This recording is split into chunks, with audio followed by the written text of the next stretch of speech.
ये एक serialised novel था जो कि कोई नहीं पढ़ता। हाँ, पढ़ेगा भी कौन जिसके 3000 एपिसोड्स हैं। मैं ही हूँ वो अकेला रीडर जो कि 10 सालों से इसे पढ़ रहा है और इसे ख़त्म करने वाला है। पर तब मुझे बिल्कुल आइडिया नहीं था जो स्टोरी मैं 10 सालों से पढ़ रहा था वो सच बन जाएगा। मैं पूरी दुनिया में वो बन जाऊंगा। कौन हो तुम? सिर्फ अकेला बंदा होऊंगा जिसको कि पता होगा दुनिया की अंत कैसे होने वाला है।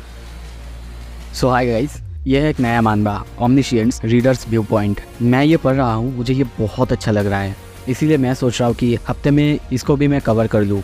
सच में स्टोरी बहुत ही इंटरेस्टिंग है और बिल्कुल सोलो लेवलिंग जैसा, या फिर कह सकते हैं उससे भी अच्छा है।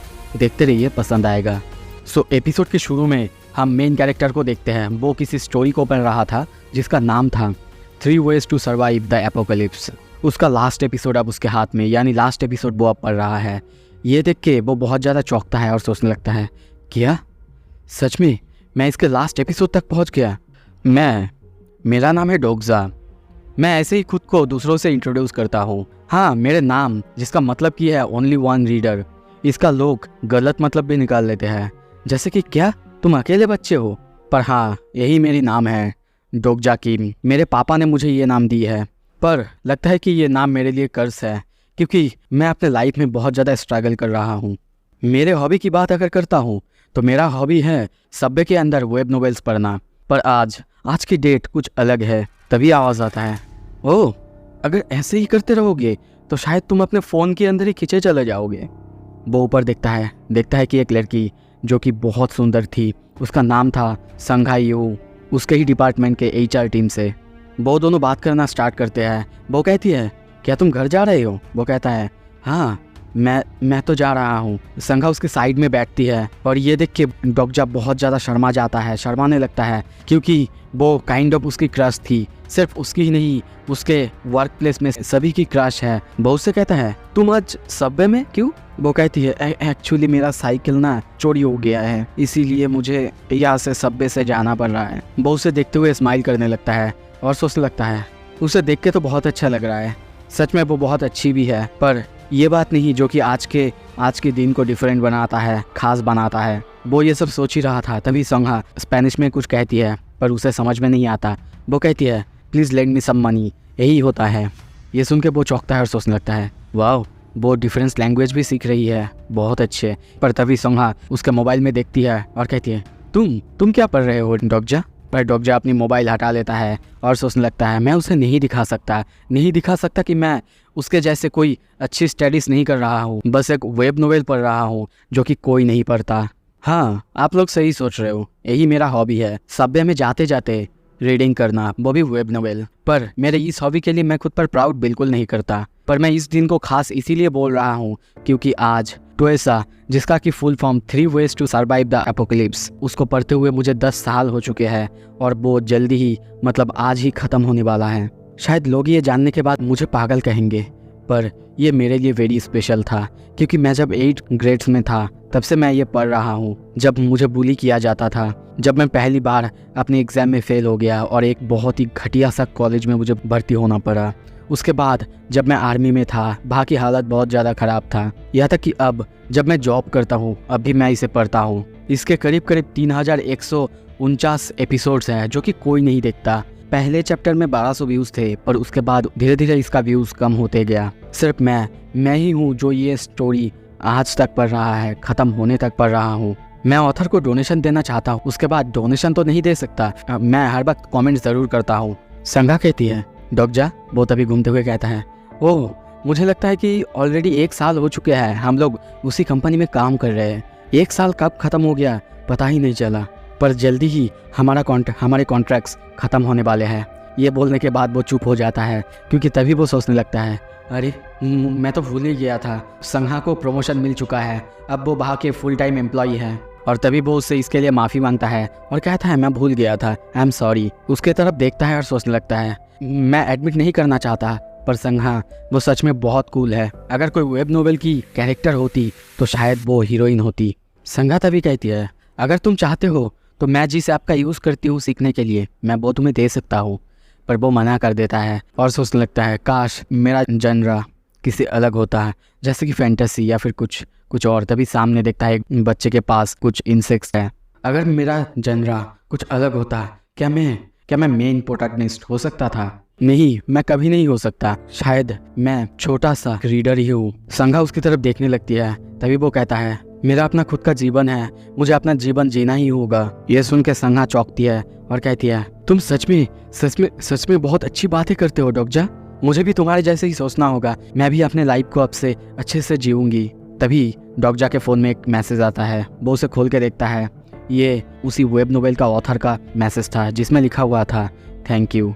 वो पहले तो चौंकता है पर तभी कहता है क्या आप ही है ऑथर ट्विसा का, यानी TWSA का? वो कहता है थैंक यू, मैं तुम्हारी वजह से अपनी स्टोरी को ख़त्म कर पाया और जिसकी वजह से एक कंटेस्ट मैं जीत भी गया हूँ। डॉक्जा पूछता भी है कैसा कॉन्टेस्ट, पर वो बताना नहीं चाहता था।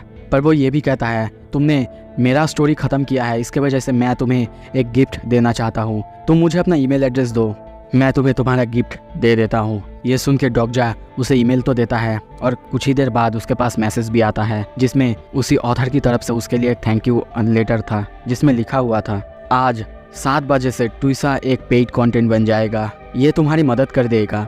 वो सोचता है अरे क्या ये है प्रेजेंट? अभी 6:55 बजे है, मतलब अब सिर्फ 5 मिनट बचे हैं। चलो उससे पहले मैं मेरे फेवरेट्स पे चला जाता हूँ। पर जब वो जाके उस नोवेल को खोलता है देखता है वहाँ पे अब और कोई नोवेल नहीं था, वहाँ से उस नोवेल को हटा दिया गया था। और तभी कुछ होता है, सब्वे में पूरी तरह से अंधेरा हो जाता है। सभी आसपास देखने लगते हैं। सब्वे बहुत ही ज़ोर से ब्रेक करता है। सब लोग आसपास चिल्लाने लगते हैं और सोचने लगते हैं क्या हुआ, क्या ये कोई टेररिस्ट अटैक है? सभी चीखने लगते हैं। तभी हमें किसी की हंसी की आवाज़ सुनाई देता है। डॉक्टर संघा को कहता है संघा क्या तुम ठीक हो ना? वो अपने मोबाइल को देख रहा था और तभी 7 बजता है। तभी अनाउंसमेंट होने लगता है ladies and gentleman your attention please evacuate कर दीजिए। संघा कहती है डॉक्टर क्या हो रहा है? और तभी वहाँ पे हम देखते हैं सब्वे के अंदर एक रेड पोर्टल खुलने लगता है। सभी उस पोर्टल की तरफ देखने लगता है। वहाँ पे एक नोटिस आता है प्लानिटरी सिस्टम 8612 का जो फ्री सर्विस था वो अब ख़त्म होता है। मेन सिनेरियो अब जल्दी ही चालू होने वाला है। डॉक्टर तभी सोचता है ये वही मोमेंट था जब मेरी जीवन धारा बदलने वाला था। कुछ देर बाद सबको देखते हैं, सभी डरे हुए हैं।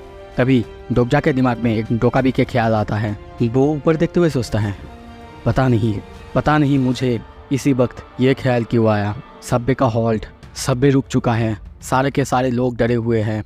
नो वे, ये सब कुछ जो कुछ भी हो रहा है ये तो वही ओपनिंग लाइन जैसा है जो स्टोरी मैं पढ़ रहा था।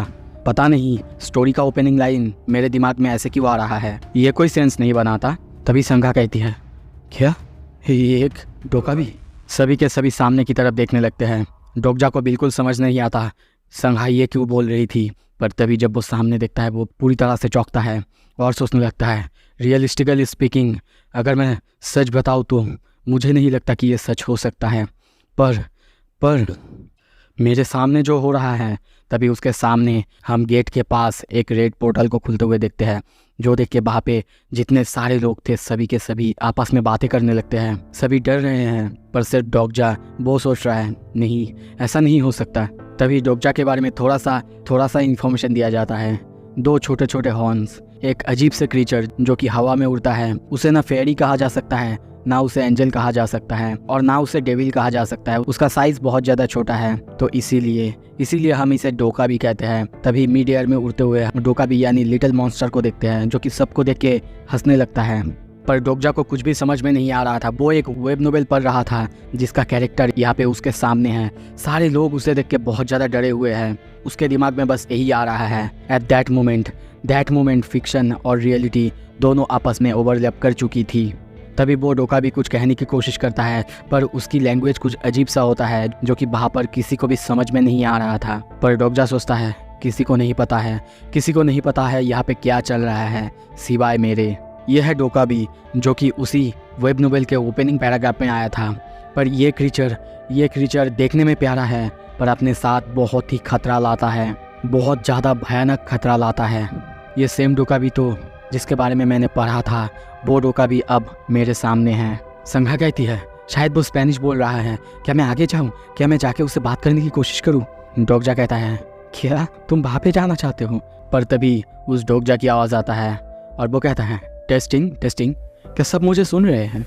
गॉश, ये लैंग्वेज पैच इसने तो मुझे बहुत ही परेशान कर दिया है। सो हाय एवरीवन, क्या सब कोई मुझे सुन पा रहे हैं? वो बात कर ही रहा था पर उसे तभी रोकते हुए एक बंदा कहता है, हे क्या लगता है तुम्हें, क्या कर रहे हो तुम? क्या तुम यहाँ पे कोई मूवी या फिर कुछ शूट कर रहे हो या फिर यहाँ पे कुछ ऑडिशन चल रहा है? बोडोगा भी कहता है, ऑडिशन इस वक्त? बिल्कुल नहीं, मुझे लगता है कि मुझे थोड़ा सा रिसर्च कर लेना चाहिए था, पर मुझे बताया गया था इस वक्त सबसे ज़्यादा कस्टमर्स मिलते हैं। उसकी बातें उस बंदे को कुछ भी समझ में नहीं आ रहा था और एक के बाद एक देखते हैं वहाँ पे सारे लोग उसके ऊपर चिल्लाने लगते हैं, गुस्सा करने लगते हैं। पर तभी वो कहता है, ओके एवरीवन, प्लीज़ शांत हो जाइए, अपने सीट में बैठिए, मैं आपको जो बताने वाला हूँ वो बहुत ज़्यादा इंपॉर्टेंट है। पर उसकी बात कोई नहीं सुनता, सभी उस पर गुस्सा करने लगते हैं। पर सिर्फ एक बंदा था जो कि सोच रहा था, मैं जानता हूँ कि अब क्या होने वाला है, मैं जानता हूँ कि स्टोरी में आगे क्या हुआ था, पर मुझे उन्हें रोकना भी चाहिए। पर कैसे? संघा जाने की कोशिश करती है पर वो संघा को रोकता है। संघा को बिल्कुल ये समझ नहीं आता। तभी वो क्रीचर यानी डोका भी हंसते हुए कहता है, आप लोगों को क्या लगता है यहाँ पे कुछ ज़्यादा ही शोर नहीं हो रहा है? मैंने बताया था ना कि चुप रहने के लिए। और तभी देखते हैं उसकी आँख लाल हो जाता है, वो बहुत ज़्यादा खतरनाक रूप ले लेता है। वही बंदा जो कि पहली बार उससे बात करने आया था, उसकी सर पूरी तरह से ब्लास्ट हो जाता है और वहीं पे वो मर जाता है। आसपास के लोग ये देख के बहुत ज़्यादा डरने लगते हैं। वो बहुत ही खतरनाक तरीके से हंसता है और कहने लगता है, हम लोग यहाँ पे कोई मूवी नहीं बना रहे हैं। और तभी देखते हैं एक के बाद एक वहाँ पे और लोगों के भी सर फटने लगता है। और ये कोई नोवेल भी नहीं है, ये वही रियलिटी है जिसको कि आप जानते हैं, वही रियलिटी। डॉक्टर ये सब देख रहा था, डर रहा था, पर वो बस सोच रहा है, मैं जानता हूँ, मैं ये एडमिट करना नहीं चाहता, पर अब तो एडमिट करना ही होगा कि ये रियल है। मेरे सामने फ्लोर पूरी तरह से खून से सना हुआ है, खून का नदी वहाँ पे बह रहा है। डोका भी कहता है, अब सबके पास बहुत ही सुंदर सा, बहुत ही आरामदायक एक ज़िंदगी था अब तक जिसे आप जी रहे थे। आप बिना कुछ करे सांस ले सकते थे, खाना खा सकते थे, कुछ भी कर सकते थे, वो भी सब कुछ फ्री में। वो हंस रहा है पर सब लोग उसे देख के डर रहा है।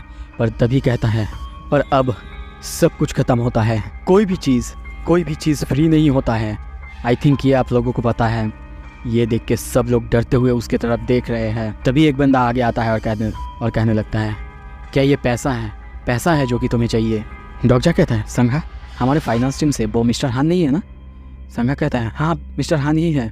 मिस्टर हान उसे पैसे देने की कोशिश करता है पर वो कहता है, तो तुम मुझे पैसे ऑफर कर रहे हो? उससे बात करते हुए देख के मिस्टर हान थोड़ा सा खुश होता है पर नर्वस होते हुए कहता है, मैं तुम्हें जितने पैसे चाहिए उतने देने के लिए राज़ी हूँ। डॉक्टर भी कहता है, पैसा तो ठीक है पर ये तुम ह्यूमंस के लिए, पर हमारे लिए ये सिर्फ एक कागज़ है। और तभी वो चुटकी बजाता है जिससे देखते हैं उसके हाथ में जो भी पैसे थे सब कुछ पूरी तरह से जल के खाक हो जाता है। इसका कोई वैल्यू हमारे यहाँ पे नहीं है। तो अगर इसके बाद तुमने मुझे ऐसी कोई चीज़ देने की कोशिश की तो मैं तुम्हें मार डालूंगा, मैं तुम्हारे सर को भी ऐसे ही फोड़ दूंगा। हाँ देखो तो यहाँ पे चिट-चैट करने का कोई वक्त ही नहीं है मेरे पास, मैं भी क्या कर रहा हूँ, तुम लोगों को समझाने जा रहा हूँ। और तभी देखते हैं वो उन सब के ऊपर से उड़ता है और कहता है, चैनल BI7623 या फिर हो सकता है BL, उसको ओपन करा जा चुका है। द कॉन्स्टलेशंस, अब उनका एंट्रेंस हो रहा है, अब वो आ रहे हैं। वो सबके ऊपर से उड़ता है, सभी उसे देखते हुए डरने लगते हैं। और तभी देखते हैं सारे के सारे लोगों के सामने कुछ मॉनिटर जैसा आ जाता है। किसी को ये समझ में नहीं आ रहा था कि ये क्या है, और उनमें से एक बंदे को हम स्माइल करते हुए देखते हैं। डॉक्टर भी अपने सामने उसी स्क्रीन को देख के बहुत ज़्यादा हैरान होता है। उसके सामने लिखा हुआ था, द मेन सिनारियो अब आ चुका है, किल 1 और मोर लिविंग ऑर्गेनिज्म, मतलब एक या फिर उससे ज़्यादा लिविंग ऑर्गेनिज्म को मारो। इसका डिफ़िकल्टी लेवल है F। 30 मिनट के अंदर तुम्हें मारना होगा, जिसका रिवॉर्ड 300 कॉइन्स होंगे। और तभी वो सबको कहता है, वेल गुड लक सबको, आई एक्सपेक्ट कि मुझे यहाँ पे एक इंटरेस्टिंग स्टोरी देखने को मिलेगा। और तभी वो वहाँ से ये कहते हुए गायब हो जाता है। उसके जाने के कुछ देर बाद हम इस बोगी की हालत हम देखते हैं बहुत ज़्यादा ख़राब है। सभी के सभी बहुत ज़्यादा डरे हुए हैं, फ्लोर पे खून गिरा हुआ है। तभी संघा को देखते हैं, वो पुलिस को कॉल कर रही थी पर वो फ़ोन नहीं उठा रहे थे। वो बहुत ज़्यादा डर रही थी, काँप रही थी। पर तभी डॉक्टर उसे शांत कराते हुए कहता है, शांत हो जाओ, इसे बस एक गेम की तरह समझो। तुम्हें पता है ना, गेम के जैसे रूल्स होते हैं इसमें भी वैसे ही रूल्स होंगे। हम बस अब एक गेम का हिस्सा है जिसके अंदर तुम्हें रूल्स मानने होंगे। जब संघा थोड़ी सी शांत होती है वो सामने देखने लगता है और यहाँ के सिचुएशन को देखता है। एनालाइज करने के बाद अब पूरी तरह से वो कंफर्म हो चुका है कि ये उसके सामने हो रहा है और वो कहने लगता है मुझे अभी भी बिल्कुल विश्वास नहीं हो रहा है जो हो रहा है, पर मैं अब और ज़्यादा डिनाई नहीं कर सकता। अब मेरे पास एडमिट करने के अलावा और कोई रास्ता है ही नहीं। मुझे पता नहीं क्यों, पर ये तो क्लियर है कि जो वेब नोवेल यानी ट्वेसा जिसको मैं 10 साल से पढ़ रहा था वो अब रियलिटी बन चुका है जो कि मेरे सामने है। सोचो डॉक्टर, क्या करना चाहिए यहाँ पे बचने के लिए। तभी एक बंदा कहता है ओके एवरीवन, शांत हो जाओ, अच्छे से सांस लो, थोड़ा सा अटेंशन मिल सकता है। मुझे पता है कि ये बहुत ज़्यादा खतरनाक है, पर जितना कि मुझे पता चला ये एक नेशनल इमरजेंसी है, तो अब से यहाँ की चार्ज मैं संभालता हूँ। और उसकी ये बात सुन के सभी पहले तो चिल्लाने लगते हैं, क्या तुम कौन हो और तुम्हें कैसे पता कि ये नेशनल इमरजेंसी है। तभी वो अपना कार्ड दिखाता है, वो आर्मी का लेफ्टिनेंट है। यहाँ तक कि वो सबको अपने फ़ोन में मिला हुआ मैसेज भी दिखाता है जिसमें नेशनल इमरजेंसी के बारे में लिखा हुआ था। पर डॉक्टर उसे देख रहा था और सोचने लगता है क्या एक लेफ्टिनेंट। तभी उस लेफ्टिनेंट के सामने एक बंदा आके कहता है हे आर्मी मैन, क्या चल रहा है इस दुनिया में, और ब्लू हाउस उसका क्या है, प्रेसिडेंट से कांटेक्ट करो जल्दी से। पर वो बंदा समझाता है सॉरी, मैं बस एक आर्मी ऑफिसर हूँ, मेरी पहुँच उतने ऊपर तक नहीं है। डॉक्टर अभी भी उसे देखते हुए हैरान है और सोचने लगता है हाँ मुझे पता था ये नेशनल इमरजेंसी होने वाला है, इससे मैं ज़्यादा शॉक नहीं हूँ। पर जो प्रॉब्लम है वो आदमी लेफ्टिनेंट हियोन सेओंग ली। मैं उसे जानता हूँ पर मैंने उसे कभी इन पर्सन नहीं देखा, पर मैं उसके नाम जानता हूँ। वो ट्विसा, मैं जो वेब नोवेल पढ़ता हूँ उसका एक one of the main supporting character है। ये बिलीव करना बहुत ज़्यादा मुश्किल है कि ट्विसा जिसे मैं पढ़ता हूँ उसका एक सपोर्टिंग कैरेक्टर अब मेरे सामने है। पर क्या वेब नोवेल में उसका इंट्रोडक्शन ऐसे ही हुआ था? नहीं, मुझे तो याद नहीं। जितना कि याद है उसका इंट्रोडक्शन बिल्कुल अलग तरीके से हुआ था, पर यहाँ पे वो कुछ अलग तरीके से अपना इंट्रोडक्शन दे रहा है। उसका इंट्रोडक्शन भी कुछ अलग तरीके से हो रहा है। क्या चल रहा है? तभी एक बंदा चिल्ला के कहता है प्राइम मिनिस्टर वो स्पीच दे रहे हैं नेशनल इमरजेंसी के बारे में। सब लोग अपना फ़ोन निकाल लेते हैं और वहाँ पे हम देखते हैं वो न्यूज़ देखने लगते हैं जिसमें प्रेसिडेंट कहता है डियर सिटीजन्स ऑफ कोरिया, ये एक टेररिस्ट अटैक है, गवर्नमेंट आपके लिए जो भी कर सकता है वो करेगा, आपको चिंता करने की ज़रूरत नहीं। प्राइम मिनिस्टर को स्पीच देते हुए देख के डॉक्टर सोचता है ये भी तो स्टोरी में था, ये सब कुछ जो अब अभी हो रहा है ये बहुत ज़्यादा रिडिकुलस लग रहा है। वहाँ पे सभी मोबाइल पे उनकी स्पीच देख रहे थे, पर तभी वहाँ पे बहुत जोर से साउंड आता है और सब लोग डर जाते हैं, अपने हाथ से मोबाइल फेंक देते हैं क्योंकि लाइव टेलीविज़न या फिर लाइव ब्रॉडकास्ट में प्राइम मिनिस्टर को मार दिया गया है। और तभी वहाँ पे साउंड आने लगता है, मैंने तुम सबको बताया था ना, ये कोई जोक नहीं है। और हम उसी डोगाबी को देखते हैं जो कि लाइव टीवी में सबको डरा रहा है। मुझे लगता है कि तुम सबको अभी भी समझ में नहीं आया है, हम लोग यहाँ पे कोई गेम नहीं खेल रहे हैं। ओके, अगर तुम्हें लगता है कि ये गेम के जैसा है, चलो वैसा ही करते हैं। तो फिर तुम्हारी डिफ़िकल्टी लेवल उसको थोड़ा सा बढ़ा देते हैं। तुम्हारा टाइम जो कि 24 मिनट 22 सेकेंड था, अब उसको और कम किया जाता है। और तभी देखते हैं उसको अब 24 मिनट से 10 मिनट में किया गया है। और उसी के अंदर उनके स्क्रीन पे जो टास्क दिखा रहा है उसको कंप्लीट करना है, यानी किसी भी लिविंग ऑर्गेनिज्म को मारना होगा। तभी डोगा भी फिर से कहता है और पनिशमेंट के तौर पर तुम लोगों के लिए और एक टास्क है, 5 मिनट देता हूँ। 5 मिनट के अंदर अगर इस केबिन के अंदर से कोई भी नहीं मरा तो इस केबिन के अंदर जितने भी सारे लिविंग ऑर्गेनिजम्स हैं सारे के सारे मर जाएंगे। ये सुन के सारे लोग डर चुके हैं, पर कोई अब भी है जो कि डिनाइल में जी रहे हैं, उनको अब भी समझ में नहीं आ रहा है क्या चल रहा है। डॉक्टर बस वही सोच रहा है ये सब कुछ वैसे ही जा रहा है, मुझे अब भी याद है, पर कुछ तो है जो कि ठीक नहीं है। हियोन सिंह ली जो कि one of the major supporting character हैं वो यहाँ पे आ चुका है, पर क्यों वो अब तक नहीं आया, उसकी अपीयरेंस अब तक क्यों नहीं हुआ। तभी हम एक आदमी को दिखाया जाता है जिसके बारे में वो बोल रहा था। अगर मुझे अच्छे से याद है तो शायद उसे अब तक यहाँ पे आ जाना चाहिए था, पर तभी उनके पीछे वाले केबिन में बहुत ज़ोर से मरने की आवाज़ आता है।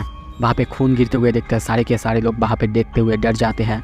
एक बंदा वहाँ से भागने के लिए गेट की तरफ जाता है, पर जब भी वो वहाँ पे छूता है उसे एक बहुत ही खतरनाक इलेक्ट्रिक शॉक लगता है क्योंकि वहाँ पे एक इनविजिबल दीवार था। सब ये देख के चौंकते हैं। डोका भी फिर से कहता है कोई भी यहाँ से बाहर नहीं जा पाएगा जब तक सिनेरियो ख़त्म ना हो जाता। ये तो कुछ केबिन्स के लिए बहुत ज़्यादा इंटरेस्टिंग हो रहा है। सच में बाकी लोग तो अभी स्टार्ट भी कर चुके हैं। ओके, अगर तुम लोगों को अब भी समझ में नहीं आ रहा है तो मैं तुम लोगों को कुछ दिखाता हूँ जिससे समझ में आ जाएगा। तभी वो एक स्कूल का सीन दिखाता है जहाँ पे उसने सिनेरियो ठीक वैसा ही रखा है।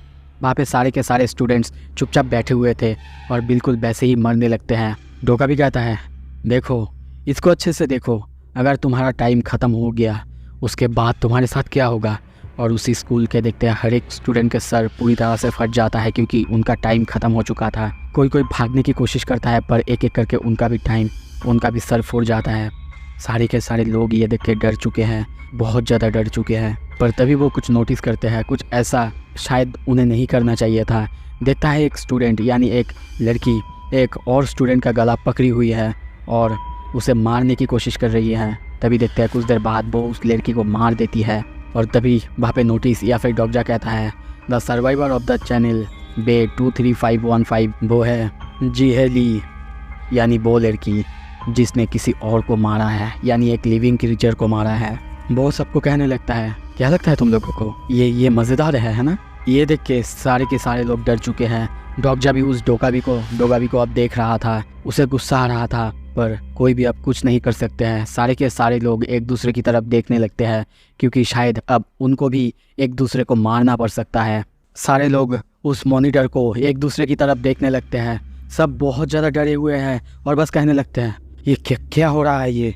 पर डोक्जा को देखते हैं, वो बस सोच रहा है ये बहुत ज़्यादा स्ट्रेंज है, अब तक वो यहाँ पे क्यों नहीं आया। जो कुछ भी हो रहा है सब कुछ तो फेमिलियर है, सब कुछ समझ में आ रहा है। अगर मैं काश एक और बार स्टोरी को पढ़ सकता। वो अपने मोबाइल को देखता है, उसमें बस लिखा हुआ आता है, नो रिजल्ट्स वर फाउंड। पर तभी उसे क्लिक होता है कि खुद ऑथर ने उसे एक अटैचमेंट दी थी। जब वो उस मैसेज को फिर से अच्छे से देखता है, वहाँ पे देखता है एक फ़ाइल अटैच किया हुआ है और वो देख के चौंक जाता है कि वो उसी वेब नोवेल का कलेक्शन है। पूरा फाइल ऑथर ने खुद उसे ट्रांसफ़र किया है। ये देख के वो विश्वास नहीं कर पा रहा है और सोचने लगता है, क्या सच भी ऑथर ने दिया है। वो हर एक फाइल यानी पूरे फाइल को सेव कर लेता है और पढ़ता है। शुरू में लिखा हुआ था, ट्विसा में जो हर एक सर्वाइवर्स है उनके पास एक स्पेशल एट्रीब्यूट्स होते हैं और कुछ स्किल जो कि उसी एट्रीब्यूट के साथ लिंक्ड हुआ होता है। वो अपने एट्रीब्यूट विंडो को खोलने की कोशिश करता है पर वहाँ पे एरर लिखा हुआ आता है, तुम्हारा एट्रीब्यूट विंडो खोला नहीं जा सकता। ये देख के वो बहुत ज़्यादा चौंक जाता है और बार बार कहने लगता है, एट्रीब्यूट विंडो।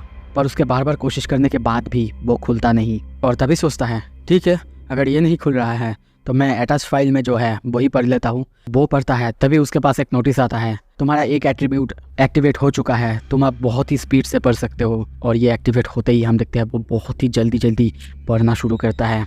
इतना जल्दी कि वो करीब सब कुछ मिनटों के अंदर पढ़ लेता है और सोचने लगता है, क्या ये है मेरे एट्रीब्यूट।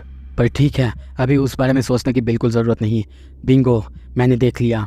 उस केबिन का नंबर था 3707 और वो अपना केबिन का नंबर देखता है 3807। मतलब उसके सामने वाला केबिन में सब कुछ हो रहा है, या फिर वो जिसके अपीयर होने की बात कर रहा है वो उसके सामने ही है। वो सोचने लगता है, रुको, अगर वो वहाँ पे है, वहाँ के सारे लोग, उनके साथ क्या हुआ है। तभी संघा को देखते हैं, वो डरी हुई है और कहती है, डोक्जा, क्या हमें उन सबको रोकना नहीं चाहिए। पर डोक्जा सोचता है, अभी मुझे उस केबिन के बारे में सोचने की बिल्कुल ज़रूरत नहीं है, शायद सोचना भी नहीं चाहिए, क्योंकि वहाँ पे मुझे पता है सिर्फ 2 ही लोग उस केबिन के अंदर बचने वाले हैं।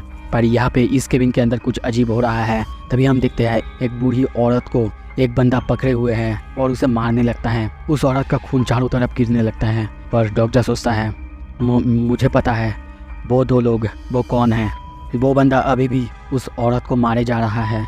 उसके पीछे से सब उसे रोकने की कोशिश करते हैं, पर वो बस कहता है, क्या मैंने तुम लोगों को कहा नहीं चुप रहने के लिए। संघा बहुत ज़्यादा डर जाती है। वो संघा को देख के सोचता है, संघा भी मरने वाली है, उन दोनों के अलावा सभी के सभी मरने वाले हैं, यहाँ तक कि मैं भी।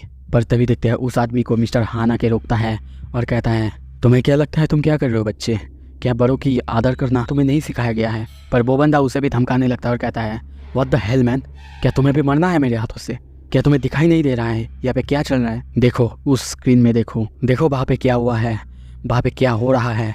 अगर तुम लोगों को मरना नहीं है, जो उस लड़की ने किया है वो हमें भी करना होगा।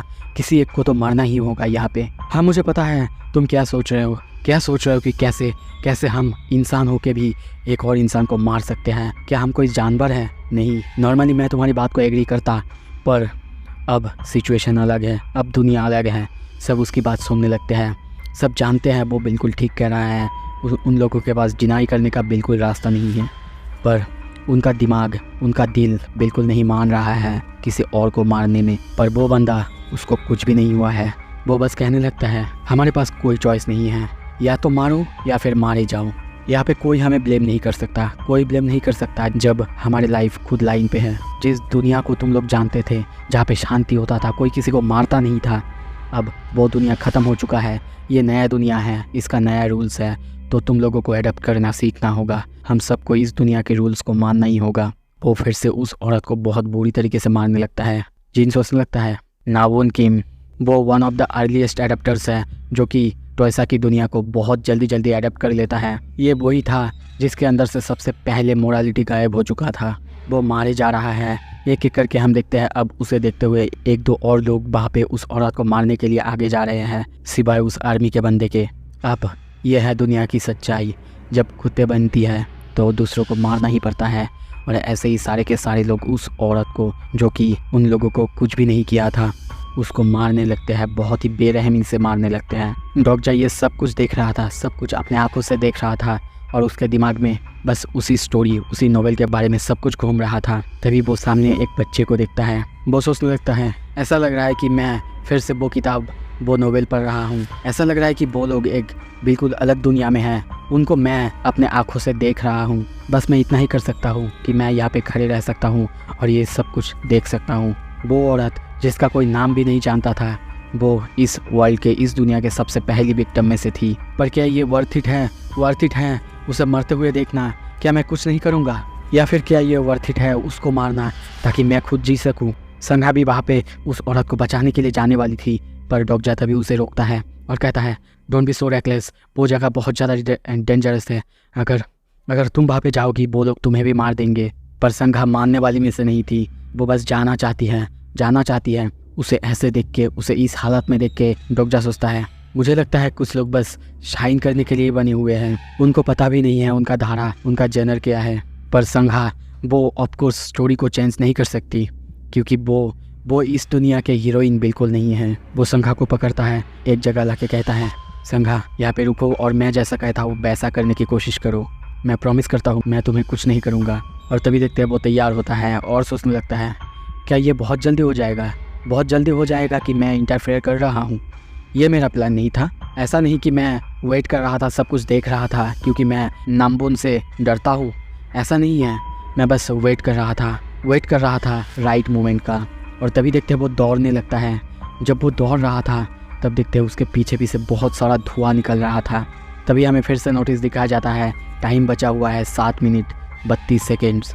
वो देखते हैं उस केबिन के अंदर दौड़ने लगता है, उसके पीछे धुआं निकल रहा है। वो सोचता है क्या स्मोक, ये कहाँ से आ रहा है? और तभी देखते हैं नामुन उसे देख के बहुत ज़्यादा डर चुका है। वो नामुन को जाके बहुत ही ज़ोर से एक धक्का मारता है, जिससे नामुन बहुत दूर जाके गिरता है। नामुन उसके ऊपर बहुत ज़्यादा गुस्सा करने लगता है, पर वो सोचता है ऐसा मैंने इसलिए नहीं किया कि मैं उस ओल्ड लेडी को बचाना चाहता था, दूसरा कारण है। कहाँ है वो? उसे तो यही होना चाहिए। तभी वो अपने सामने एक बच्चे को देखता है, उस बच्चे के पास दौड़ के जाता है और कहता है एक्सक्यूज़ मी। उसके बॉक्स में हाथ देता है और उसके बॉक्स से कुछ निकालता है और उसके बाद उसके हाथ में भी देता है और कहता है इसे पकड़ो। और सबको चिल्ला के कहने लगता है सारे के सारे लोग जहाँ हो वहीं रहो और रुक जाओ जो करना चाहते हो। उस लेडी को मारने के बाद कोई फ़ायदा नहीं होगा, फिर भी तुम लोग मर नहीं वाले हो। ये सुन के सारे के सारे लोग बहुत ज़्यादा डर जाते हैं। वो फिर से कहता है सोचो अगर तुम लोगों ने उस ओल्ड लेडी को मार दिया, उसके बाद क्या होगा? हाँ, वो ओल्ड लेडी मर गई तो शायद हो सकता है हमें कुछ वक्त मिल जाएगा, पर फिर भी हमें और किसी को मारना होगा उसी टाइम लिमिट के अंदर, है ना? फिर किसे मारोगे? हाँ, जो कि डोका भी ने कहा शायद हमें एक दूसरे को मार देना चाहिए, पर उसके बाद तुम और किसे मारोगे? तुम्हारे साइड में जो है उसको मारना चाहते हो? तभी नामुन हंसने लगता है और कहता है क्या ये ऑब्वियस नहीं है? सबसे पहले तो मैं तुम्हारे जैसे लूजर्स को मारूंगा। तभी वो थोड़ा सा स्माइल करता है और सोचता है मैं जानता था वो यही बोलने वाला था। पर तभी कहता है क्यों हम लोगों को अपने लाइफ से गैम्बल करना है, जबकि हम एक दूसरे को मारे बिना, मर्डर करे बिना ही बच सकते हैं। सभी चौंक जाते हैं। डॉक्टर कहता है क्या तुम लोग भूल चुके हो डोका भी ने क्या कहा था? उसने कहा था किसी भी लिविंग ऑर्गेनिज्म को मारो, ना कि किसी ह्यूमन बीइंग को मारो। और तभी हाथ उठाता है। उसके हाथ में हम एक इंसेक्ट को देखते हैं जो कि वो बच्चा कलेक्ट कर रहा था। ये देख के सारे लोग समझ चुके हैं डॉक्जा क्या कह रहा है। सभी कहते हैं बिल्कुल बिल्कुल अब समझ में आ गया है। अगर हमने उसे मार दिया तो सच में बहुत अच्छा होगा। सब डॉक्जा की तरफ दौड़ने लगते हैं, पर वो सोचता है वो सब मेरी तरफ आ रहे हैं, पर पता नहीं मुझे ये सिचुएशन अच्छा क्यों लग रहा है। मैं हंस क्यों रहा हूँ? क्या मैं हमेशा से ये ऐसा बंदा था? और तभी देखते हैं वो अपने हाथ में एक इंसेक्ट को मार देता है और उसके हाथ में जो बॉक्स था उसे ऊपर की तरफ फेंक देता है, जिससे उसके अंदर जो भी इंसेक्ट थे वो सब भागने लगते हैं उसी कैबिन के अंदर। और तभी नोटिस आता है पहला किल हो चुका है, यानी तुम अपने मिशन को एकम्प्लिश कर चुके हो। तुम्हें 100 कॉइन्स बोनस में दिया जाता है। सारे के सारे लोग अब उन कीड़ों को ढूंढने लगते हैं, पर डॉक्जा टाइम की तरफ देखता है। वहाँ पे सिर्फ 3 मिनट बचा हुआ था। तभी नामुन कहता है हे तुमने ऐसा क्यों किया तुमने ऐसा? तुम तो बस उन सारे बग्स को सारे लोगों को दे सकते थे ना। डॉक्जा कहता है नहीं दे सकता था, वहाँ पे सिर्फ 3 कीड़े थे। ये सुन के नामुन हंसने लगता है और कहता है तो तुमने उन्हें फेंक दिया था कि कोई नहीं बच पाए। Don't be ridiculous. किसी का भी दिमाग अगर ठीक है तो वो ऐसा कभी नहीं करेगा। Be honest. क्या तुम ये देखना नहीं चाहते थे कि वो लोग अपने जीवन के लिए एक दूसरे से लड़े और मरे? डॉक्जा सोचता है हाँ नामुन किम वो बिल्कुल ऐसे ही बंदा है, क्रूल और इस तरह की सिचुएशन का मज़ा लेने वाला बंदा। वो उसकी कैरेक्टर प्रोफाइल को एक्टिवेट करता है, जिससे नामुन की सारी प्रोफाइल सारी डिटेल्स उसके सामने आ जाते हैं। उसकी क्या ताकत है, क्या स्किल्स है, सब कुछ ये देख के सोचने लगता है ज़्यादातर लोग या फिर ज़्यादातर टीनेजर उसके जैसे अब तक डर चुके होते, शायद बेहोश हो चुके होते या फिर डर के पूरी तरह से मर चुके होते, पर नामुन वो उन जैसा नहीं। वो पहला बंदा था जो कि इस दुनिया को बहुत ही जल्दी अडेप्ट करने लगा। यही बंदा जिसका निकनेम बाद में जाके होता है एज लॉर्ड। वो शायद अपने मन में या फिर सबकॉन्शियस में इस दुनिया के लिए या फिर इस एपोकलिप्स के लिए बहुत दिनों से इंतज़ार कर रहा था, और जब ये सब कुछ उसके सामने आया इस दुनिया में वो बहुत जल्दी ताकतवर या फिर अपने ताकत को बढ़ाने लगा। तभी नामुन कहता है मेरे साथ टीम अप कर दो। क्या कहते हो तुम? वहाँ पे नोटिस आता है नामुन ने तुम्हारे साथ मिलने के लिए इंटरेस्ट दिखाया है और तुम्हारा और नामुन का अंडरस्टैंडिंग इंक्रीज होता है। इसके बाद दोस्तों मैं ये नहीं कहूँगा, ये नोटिस बिल्कुल वैसा ही है जैसा कि सोलो लेवलिंग में होता है। हर किसी चीज़ का नोटिस वहाँ पे लिखा हुआ आता है। ये सुन के डॉक्जा पूरी तरह से चौंक जाता है और सोचने लगता है क्या कहा उसने? वो मेरे साथ टीम अप करना चाहता है। अब टाइम बचा हुआ है 2 मिनट 59 सेकेंड्स। सो इसी के साथ इस पार्ट को यहाँ पे ख़त्म करते हैं। अगला पार्ट जल्दी आएगा। कौन कौन अभी लास्ट तक देख रहा है कमेंट करके बताओ। दोस्तों ये सीरीज़ मैं लाने वाला हूँ, पर डेली नहीं लाऊंगा, धीरे धीरे लाने वाला हूँ। सो अगर आप लोगों को पसंद है प्लीज़ मुझे कमेंट करके बताइए। Thank you so much.